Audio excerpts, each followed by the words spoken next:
Welcome to the Extraordinary Lives podcast, where we talk about lives that go beyond the ordinary to the extraordinary, with the extra being Jesus. We'll be encouraged with amazing stories and helpful insights from the lives of ordinary people who have that extra, that supernatural difference that only Jesus can give. I'm your host, Ellen Bennett. Thanks for joining us.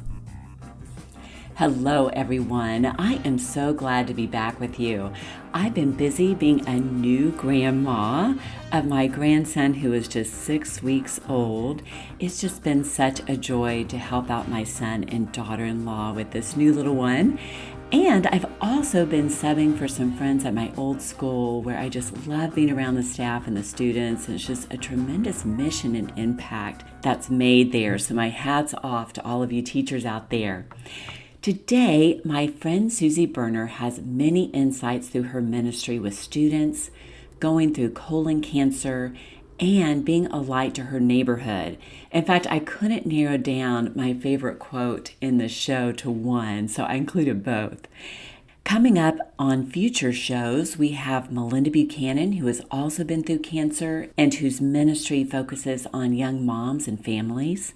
We have Matt Jarvinen, a clinical psychologist, Diane Savolka, who has a business that combines travel with purpose and who describes her years of infertility, and Mackenzie Zorn, the daughter of Cynthia, who was featured on an earlier podcast where she described Mackenzie's struggle with narcolepsy, a sleeping disorder. And Mackenzie will share wonderful wisdom that is well beyond her years. I know you'll enjoy these interviews as much as I have. So first, here's Susie Berner with her 2 quotes and tremendous insights. Thanks for listening. But just pray, Lord, I'm available. Who do you want me to talk to, or how can I serve?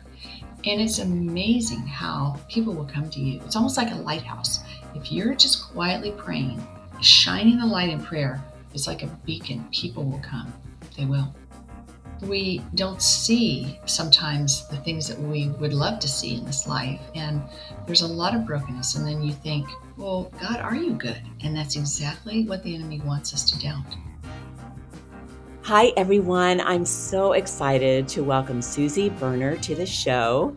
I met her back when I was a volunteer with Student Venture over 30 years ago, and our lives have gone through many changes since, but that was a really vital time in my spiritual walk, and I just so appreciated Susie and her heart for the students, her heart for the Lord, and I'm so excited to have her on the show today and get to hear even more stories of how God has worked since then. So welcome to the show. Thanks, Ellen. It's great to be with you. We were just talking a minute ago. We both have dogs, and we walk our dogs together with our hubbies, which is really fun.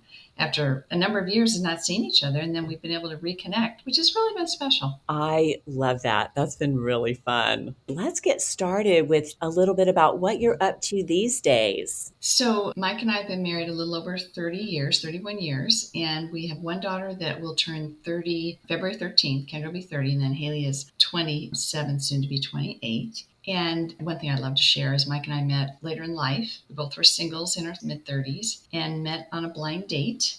So that was a fun episode because we'd each gone through some heartbreaks and disappointments, and we thought, oh, another blind date? And then nowadays everybody uses apps, which I say are the new version of blind dates. Yes. But we met on a blind date and played tennis. And at that first date, I thought, this guy has potential, but took him a while to figure it out. I always loved that story, and especially that you and Sue, who I just interviewed, were friends, also both single, and then God brought you wonderful men in your later 30s. Yeah. And it's funny we'd be talking about this because I met with some girlfriends last night, and we were sort of talking about, just where we're at in our walks with the Lord. And I do feel like one of the themes that God has been doing in my life, even just recently, is looking to him in times of waiting and in times of unseen things. Because sometimes I think in the Christian life, I don't know, we can go through these phases where we ask the question, God, are you really at work? And I've been praying about something for a long time and I haven't seen an answer. And it's almost like you're a rubber band and you're being stretched to persevere. And I definitely have had those episodes in my life where God has really stretched me in the faith arena. And He was just, I think, building my faith in Him with having to wait. Wow, that's a really good point. I love that analogy too of the rubber band being stretched. And the longer you stretch it, the harder it is to stretch too. The Yes, longer we have to wait, just the harder that is. that is the truth. Yes, that perseverance phase. Yes, that's right. Yeah. And that brought back a memory that I saw you at Elizabeth Elliot's seminar when we had both just had our own Haleys. That's right. Mine's Hayley and yours is Haley. That's right. It Yes. was so funny. I kept thinking that we had a unique name in Haley, and then I started meeting all of these Haleys, including a neighbor around the corner. But that's really sweet that our daughters are both Haleys and basically the same age. Yes, that's exactly right. So we were young moms together, and that was so inspiring to hear Elizabeth Elliot speak. I even remember what she said. Do you remember what she talked on? No. I remember the key verse. The concept was it's from the Psalms where David was saying, "The Lord is my portion and my lot in life," LOT, lot. And she defined that and talked about no matter what you're going through in life, God wants to be there for you. And He sovereignly allows challenges and sort of that lot or that space in life. And it was just an encouragement to me because honestly, I was really insecure as a young mom. I think being older, even though I'd seen a lot of my friends have babies, I just felt really inadequate. And that was just a tremendous encouragement. That's great. I think too, it's such a big responsibility all of a sudden, and you realize, I Yes. don't really know what I'm doing. And, you know, That's the I've truth. got a lot of good input from others and from the Bible, thank goodness. But I think that big responsibility can really weigh on us because we do want to put so much into raising them well. But at the same time, it's so important to realize God's got this, right? And God is our portion. He gives us what we need, and we don't need to worry. Yes. It was a real comfort to me at that time. Well, tell me a little bit about where you grew up and your family. So I grew up in Indianapolis, Indiana. So I'm a Midwesterner. And brother and I were brought up Catholic. I look back on that and I sort of feel like growing up Catholic really helped lay a foundation for faith for me. Sure. Believed in Jesus. I believed in God. I hoped there was a heaven. I was never sure about it, but I sort of trusted that there might be. But I always felt inadequate. That's sort of one of the themes of my life. And I went off to college and was at Indiana University, and there was an RA on my dorm floor. She was also Catholic, but she was a Christian. And so she started this Bible study on the book of John, and she had girls on the floor invite their friends. And so I was invited, and I remember thinking, oh gosh, are they going to ask me some weird questions? And I was really sort of nervous. But I went, and the group was very loving. I remember we read John 1, and I remember thinking, to me, it was like a foreign language. The word was with us. What is that? And then one of the girls in the study a couple days later went through a booklet called The Four Spiritual Laws. Now it's called Knowing God Personally. And the first three principles are, God loves us. We're separated from God because of sin or selfishness. But God didn't leave us that way, and He sent Jesus so that we could have a relationship with Him. And so I knew the first three principles, but I'd never heard the concept of inviting Christ into your heart or your life. And so I didn't pray with my girlfriend Kathy, but that night, laying in bed, I just prayed a prayer and said, Jesus, if you're real, I want you to come in and take direction of my life, because I knew I was a sinner and I'd been seeing a lot of selfishness in my life at that point, and I was just sort of aware of that. And so I remember the next morning I woke up and I was still the same person, but I had this hunger to read the Bible. Wow. And the other thing I love to tell the story is I used to swear like a sailor. And people look at me now and go, no way. Oh, yeah. The first thing I remember, I dropped something, and instead of saying a four-letter word, I went, oh, I don't have to say that anymore. Wow. And then I was in a sorority, and my favorite little game was to go to, back then we had keggers, with fraternities, and I would always go and, want to talk to a guy and try and get a date for the next weekend or whatever. And I remember that very next weekend going to a kegger and just hanging out with my sorority sisters. And wow, I don't feel like I need to have a guy in my life. So those were two very specific things that took place right away when I became a Christian. Wow.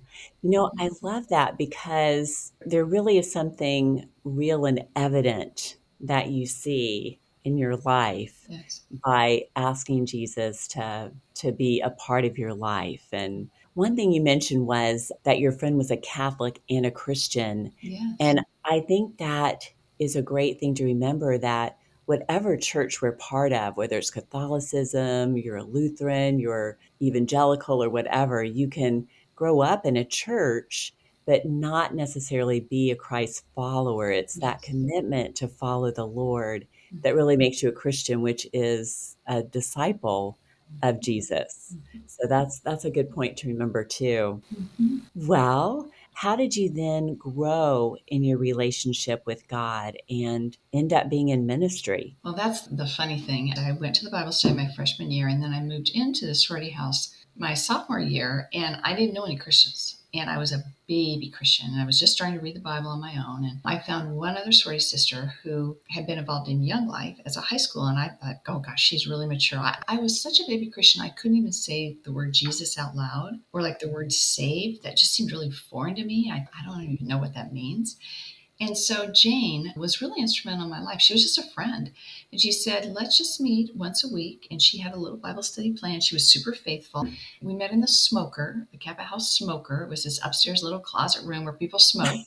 But we got up early and we would meet once a week and share what we learned from just reading little verses of the Bible. And then what happened was I was a education major, secondary education, but my dream was to fly with Delta Airlines. So my senior year, I flew down to Atlanta, was interviewing with Delta, and on a whim, I did this sort of interview with Campus Crusade, mainly because I wanted to learn how to share my faith. That was the greatest desire of my heart. And I've been involved in this Kappa Bible study that Jane and I helped start, but I just still didn't know how to articulate my faith very well.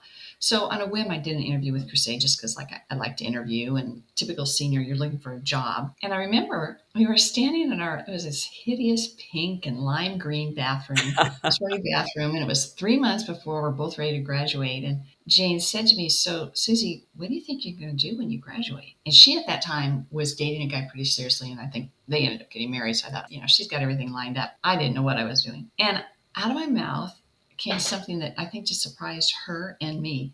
I said, well, Jane, I think if God opens the door with Campus Crusade, I'll do it.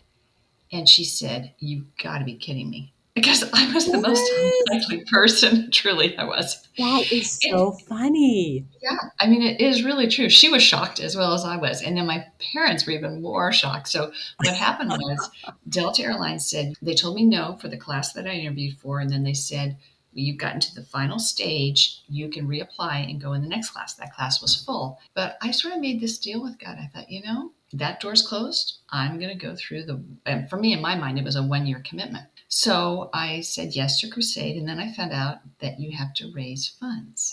And Aha. I had no idea that was the case. Wow. And I was sort of shell shocked. Mhm. And then my parents, who were not believers, I didn't brief them very well. I just sort of told them at the very end, I think I'm going to go out to Colorado and just do initial training with this college or this Christian organization. But then I did mention I have to raise funds. And they said, we are embarrassed that our college educated daughter would beg for money. You can't talk to any of our Wow. friends. So growing up Catholic, I had no home church really. Sure. I'd gone to a church in college, but not really consistently. So I just thought, okay, God, you have to do this. And the amazing thing he did, I did cold calls. I looked in the phone book and called up people. And then I knew one lady in Indianapolis who had just given her life to Christ. And she was a real estate agent. And so she just started linking me to people I never would have had a chance to meet. And so God just amazingly led me to people who really wanted to see the kingdom expanded for his name's sake. And the last couple that came on board on my partnership team were my mom and dad that last morning. Oh. In fact, my mom even asked me the night before. She said, "Do you think you're going to get your last $25 a month?" I said, "Well, I hope so." And then she came in the next morning with a check in her hand and said, "Well, your dad and I decided we'll be your last ones." So, and then my favorite part of this whole story is my parents. I prayed and prayed. And this is that rubber band, going back to that theme. Mm. I prayed and prayed that they would really be open to spiritual things. When I went through the gospel with them, my mom was very resistant, and she just said, "I can't believe my daughter's sharing this booklet with me when my only brother died. I think it was like 4 or 5 years before. Someone on an airplane had shared the same gospel message with her, Wow. and she was super offended. Mhm. And then she was offended when I, went through the gospel with her. Sure. Where my dad was open. He said, I know we're not good enough to reach up to God, but that Mm. God has reached down to us through Jesus, and I accept that." Wow. But he said, "I just don't know." And then he looked at the other circle where, Christ is on the throne and everything is yielding to Christ. He just said, "I don't know how you can live that kind of life." Yeah, isn't it interesting? So then, flash forward 10 years later, I ended up staying with Crusade, which is just so funny. God just showed me, this is what I want you to do. And 10 years later, each of my parents came to Christ, and it was really through my partnership team. It was through the supporters that had reached out to them through the years. And then that real estate lady ended up leading my mom to the Lord after my dad died suddenly Oh, of that cancer. is amazing. Yeah, yeah. So that, the prayer, prayer, prayer, and then God, when He wants to move, He Yes. moves, right? Wow, that Mhm. truly is an amazing story. Thanks for sharing.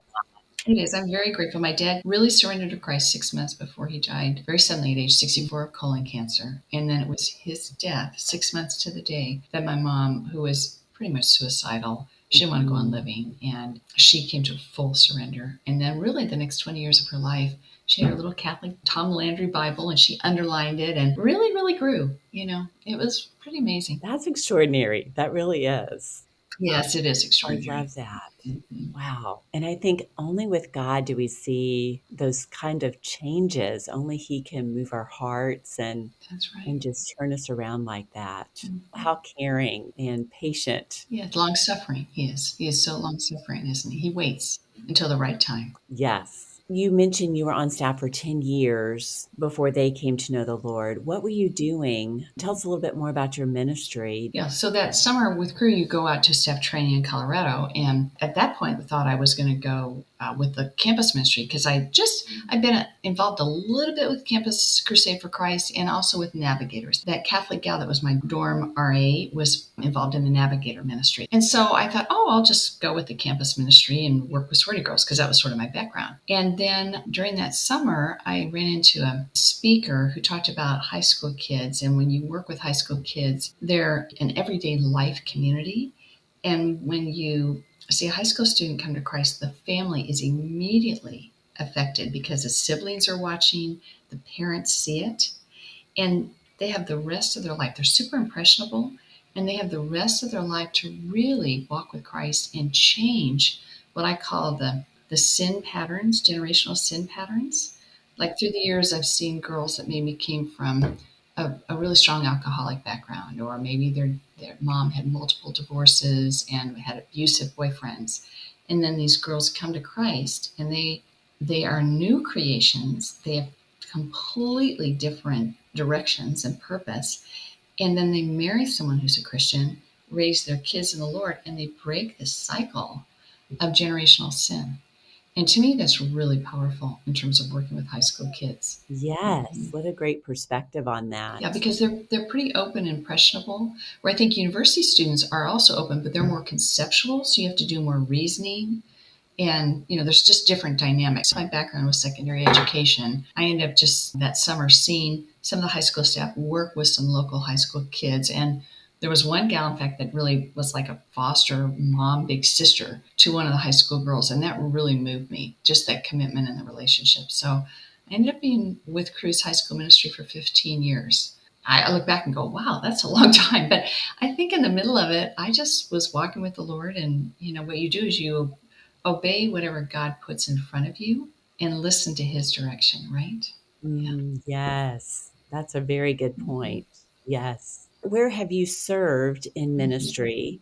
And then tell me about the transitions to getting married and family and what you're up to now. Okay. So when I first came on staff, I had 5 years in Houston, Texas, worked the high schools in Houston. And my favorite story with that is I arrived in Houston during the fall. And of course, I'd never seen drill team girls. And back then, this was late 70s, early 80s. And like 100 girls were in a drill team in high school. And they were like, you think of the Rangerettes, they had the boots and they even wore fake wigs. I mean, I was Really? just in shock, a Midwestern girl in the Texas football Texas, yes. team. Yes, yes. When I meet with the girls after school, they say, yes, ma'am. And I'd say, wait, I'm only 23. Do not call me ma'am, but it's that Southern culture. Yes. So I did 5 years Houston and then was asked to help with the ministry in Orange County, California. So worked in the public high schools in Orange County. And then the last 5 years, I was on the national team and recruited and trained volunteers to work with high school kids. That's terrific. What are some stories from that time that stick out? Honestly, Ellen, it never ceases to surprise me how God, what I call, he comes full circle. So, sometimes when you're in your 20s or maybe 30s or in your teens, you're trying to think of the analogy, like thinking of a wake. You're cutting new water. And let's say your boat, you're cutting through new water. And you don't realize that years later, the effect of that will sometimes come back. So just recently, I had a gal, I couldn't believe it, message me on Facebook Messenger, and she said, Susie, I don't know if you remember me, but I was a high school student in Houston, Texas. You were part of helping me come to know Christ, got me in a Bible study, and then she went off to college and we lost touch. But she looked me up 30 years later, just wanting to thank me for being faithful to follow God's leading. Wow. And I don't even remember who she was. There's certain disciples I've stayed in touch through the years. I get their Christmas cards. We definitely stay in touch. But this gal, honestly, I don't remember who she was. And that just shows, that it's God's ministry. He does the work and it's lasting work, right? I'm always scared to share my faith. It's not a natural thing for me. That's why I went on staff with Crude, was to learn how to do that. And I still get nervous. I mean, my neck would always blotch when I start to share the gospel. I just think anytime you reach out and lovingly either tell your story or ask someone, tell me about your spiritual journey, or just bring up the spiritual conversation or bring up Jesus, God uses that. There's something that happens in the spiritual realm and it counts for eternity. Oh, that's exciting. That's a really good encouragement to remember for all of us. Mm-hmm. Yeah. Yeah, it is, because it's easy to get busy and distracted and forget Mhm. that taking that little step of faith in a conversation can cause someone's life to change for eternity. Boy, that is true. And sometimes just even asking about someone's spiritual journey and not be Mhm. intimidating, but just kind of a way to find out, where are they in their journey and are they interested in Jesus Yes. and more spiritual things? And then God can Mhm. use that conversation to bring them to Him. It reminds me of the verse, how will they know if we do not tell them? Yes, that's right. Or just even building relationships. One of the things recently that Mike and I have just sort of been trying to just be aware of is we moved 7 years ago to a neighborhood where the homes are farther apart. And so when our kids are growing up, the homes were all close together and everybody played in the street. Well, now these neighbors are farther apart. We have a little more space. And so we walk our dogs. So that has helped to get to know our neighbors. And then we did a little open house when we first moved in. But we've really seen that, especially with COVID, people cocooned during COVID and they felt really isolated. Or some people, if they were introverts, they were happy. That was sort of, my husband was a little bit that way. So there's a little bit of both. But still, people want connections. And we had, before COVID, really reached out to our neighbors and just tried to serve in any way we could. Walk a neighbor's dog or take a meal over or pick up their mail or whatever it is. And it's been amazing to see how God's given us these little opportunities. Everyone on the streets knows we're Christians, and there's just been little opportunities. I had a neighbor in the fall a year ago who just opened up to me because her mom was in the final stages of hospice and she was supposed to leave town and she didn't know what to do. And her kids were playing with her dog and she turned away from her kids and started crying. She said, I don't know what to do. Will you pray for me? Wow. And for this woman even to open that little window was huge, huge. So I do feel like God gives you these opportunities. Another one lost her dad during COVID and she just cried on my shoulder. So, there are people that are going through really hard things. And if they know that you are trustworthy, the last neighbors, I watched her chickens this summer when she went to Slovakia, just serving your neighbors and just being there. The other thing I'm learning is praying. Whenever I pray, I always forget to pray, but when I walk and pray, then I'll run into a neighbor. They'll just walk out and they'll be in need. Where there are many times when I'm walking the dog and I don't see anybody or people are busy and working or whatever. But just praying, Lord, I'm available. Who do you want me to talk to, or how can I serve? And it's amazing Mhm. how people will come to you. It's almost like a lighthouse. If you're just quietly praying, shining the light in prayer, it's like a beacon. People will come. They will. I love that. And what a fun adventure that makes the Christian life and just being able to be his ambassadors and Yes. just ready to serve and knowing we don't have to have all the answers. We No. just need to be loving and serving and truly valuing others. Yes, that's exactly right. Oh, that's great. Well, what are some other ways God has impacted your life? And then before we leave too, I just would love to hear any of your insights and what God has been teaching you. So first stories and then some good insights for us. Well, I have two what I call turning point moments in my life. The first one, when I was 29, I found out, in fact, Sue Smedley was with me when I found this out, that my dad had stage 4 terminal cancer, colon cancer. And I remember at that time, I knew that summer before, my dad had just stood up at a conference with crew and really acknowledged that he wanted to surrender to Christ. So I had peace in my heart that my dad was going to go to heaven, even though he was not a religious person, but he had just made that decision. So I had to fly home to Indiana, and I'm the kind of person, if I go visit people in the hospital, if they've had surgery, I'm so empathetic. If I look at them, they've had knee surgery or something, all the blood rushes to my feet. I could never be a nurse. Here I'm married to a doctor, but I really get faint at the sight of blood. And I'm just super compassionate. So my prayer was, God, don't let dad die alone in the hospital. I really wanted to be with my dad. I didn't want him to die without me. So on December 23rd, the doctor released my dad to come home for Christmas. And it was my brother and I and his new wife and my mom. And I told my dad, if you need help in the middle of the night, just knock on the wall and we'll hear you. So at about 2 or 3 in the morning, he knocked on the wall, and my brother was up, my sister-in-law was up, and then my mom and I got up, and he was having a hard time breathing, and he was laying back in the bed, and I was holding his hand, and I said to my mom, I think you better call an ambulance. So she and my brother and sister-in-law left the room, and here I'm alone with my dad, and all of a sudden, he takes one big gasp, and I knew he was gone. And I've never heard God's voice but that one time. And I, in my mind, audibly heard God say, Susie, this is a gift. Wow. And I was flooded with unbelievable peace, just flooded with peace. And then that verse, my peace I give to you, not as the world gives, came to mind. And I was just praying in the power of the Holy Spirit. And then my sister-in-law came in and she said, let's get him on the floor. And we did CPR, but he was gone. And I look back on that, and 29 is pretty young to lose a parent. Yes. My brother was 30, so we were young, and quickly like that. And for me, just the peace, God knew that was the desire in my heart to be with my dad, but I'm sort of empathetic, so it wasn't a horrific thing. It was a supernatural thing that I was there with him and was just praying. And I just had this peace, and I knew where he was going. So that, there was hard grieving the next 6 months, being single, and Wow. it was just that was very, very difficult. And then take care of my mom, who then came to Christ. But that was definitely a God moment for me. Just God showing up Sure. with the loss of a parent. And then the other thing is flashing forward. I was 43 when our girls were, 5 and 7. And then I was diagnosed with the same cancer, with colon cancer. Wow. And so that also was out of the blue. But I had real peace. I just thought, if God takes me home, it's okay. God's going to get me through this. I ended up doing chemo. And through that process, the Lord was just, I look back probably more than any other time in my life, It was like Jesus and me. We were just holding hands almost. Every day I'd wake up and say, okay, Lord, what's the verse for today? And how are you going to get me through?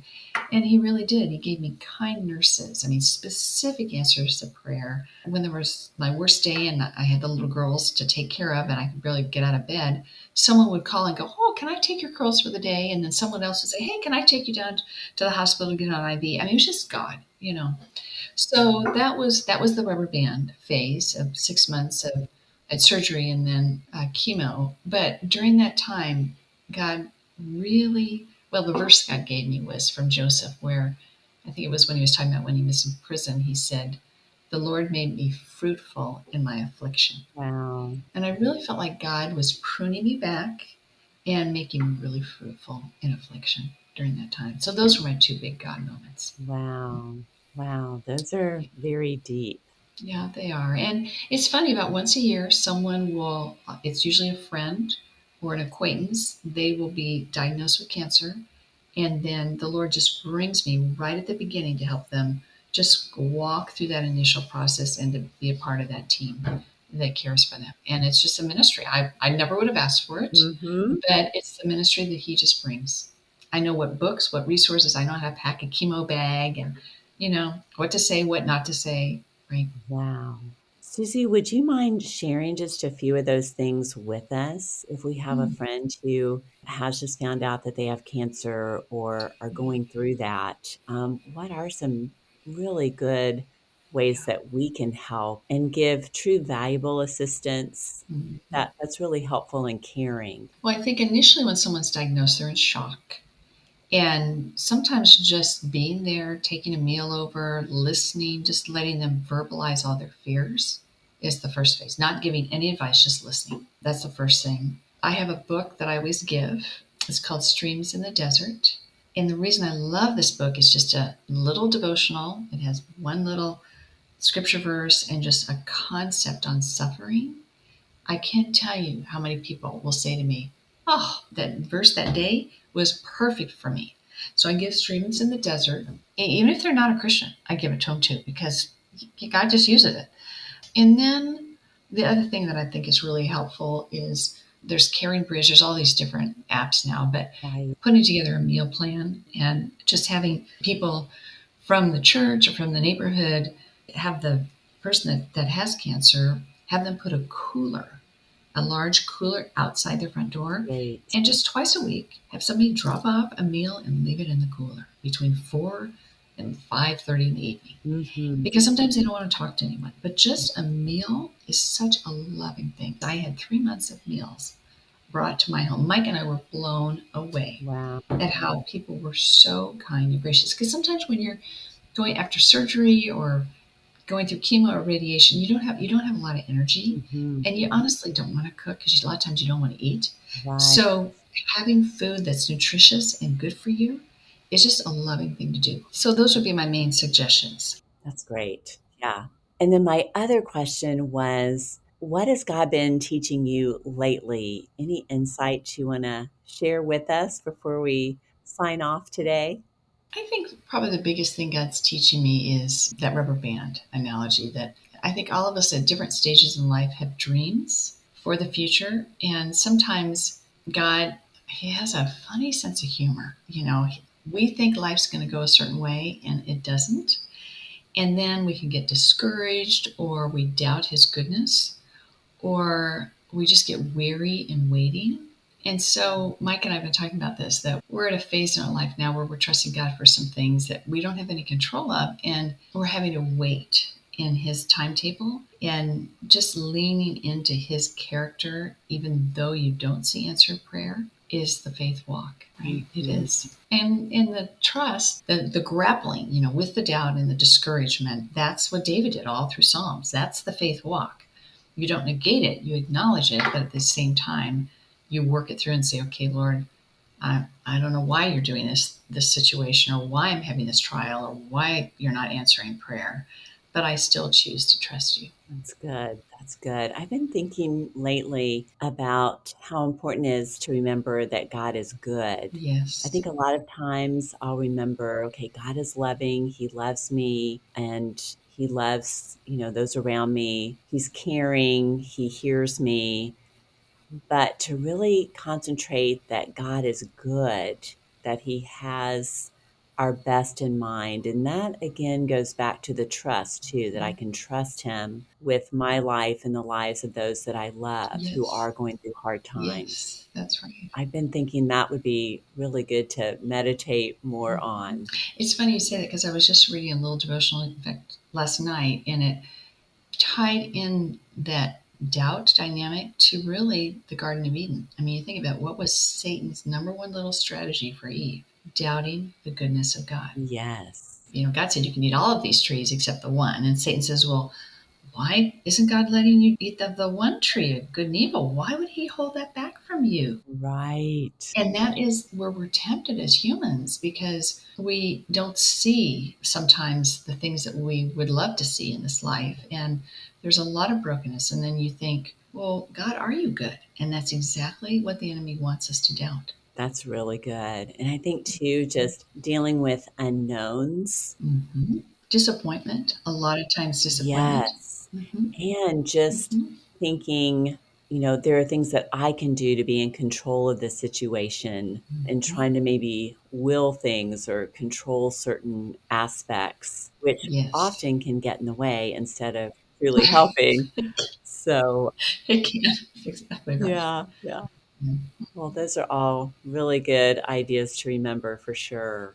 Hey, what does your quiet time with the Lord look like? Are you in any certain routines or any Bible studies, or how do you enjoy spending time with the Lord? That's a great question. So I'm a bit of an unusual bird. I'm married to a guy that every morning I hear him get up 5:30. He's up with the birds. He has his little prayer room, or sometimes he goes out in the car. He's so funny if he doesn't want to wake up the dog. And he's Mr. Regular. I am Miss Irregular. So basically, I love discipleship. So I've had this women's Bible study, gosh, for 30 some years of young moms through the ages that God just keeps bringing them. And I'm in the study purposely to keep me in the Word. If I didn't lead the study, like in the summertime, I'll take a break, then I get lazy. So I always try and lead a study. And mainly, I call it co leading. I just show up because the women all minister to each other. But that helps me stay in the Word. So I have a planned study that I'm always doing. Then the summertime, I'll do my own little thing. And then I've sort of shifted. I have my old Bible, but I do the Amplified Bible, the Blue Letter Edition, and then I do a Bible app that has the Living Translation. So I'll flip between the two of those. And I like to chunk scripture. Like right now, I'm reading through all of the Gospel of Matthew in both of those translations.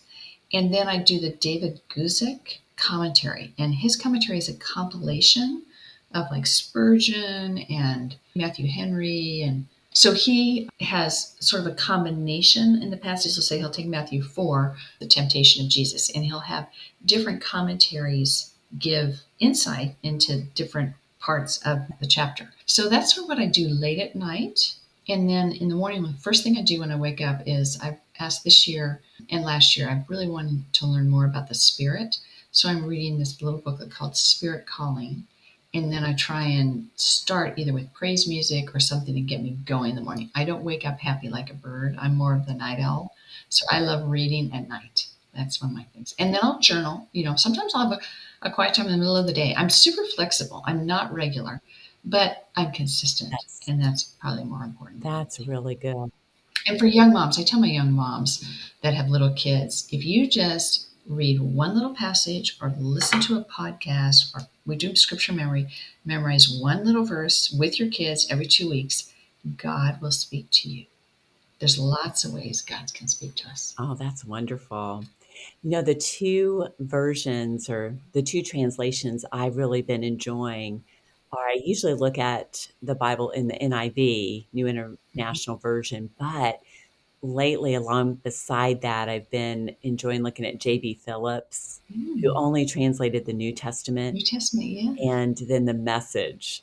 So kind of a Yes. similar vein to the living Yes. version, but that's been really fun. And so often you'll get insights, even if it's just a little bit different word. For instance, patience versus forbearing Yes. just kind of gives you a little bit more insight into what the word is saying, but then also, God's character as well. So I love that. Well, good. Well, thank you so much, Susie. I've so enjoyed our Oh, conversation you're and welcome, just Ellen. am very encouraged by it. I just know you've made such a difference. So thank you. You are so welcome, and I'm just thrilled for your podcast. In fact, I just sent it to a friend of mine yesterday. You just have such a wonderful variety of people, of walks of life, and I think people identify with different kinds of people. So that variety is just a great way for people to connect, right? Good. All Yeah. right. Well, thank you very much. Thanks, everyone, for joining us. This is Ellen Bennett with the Extraordinary Lives podcast.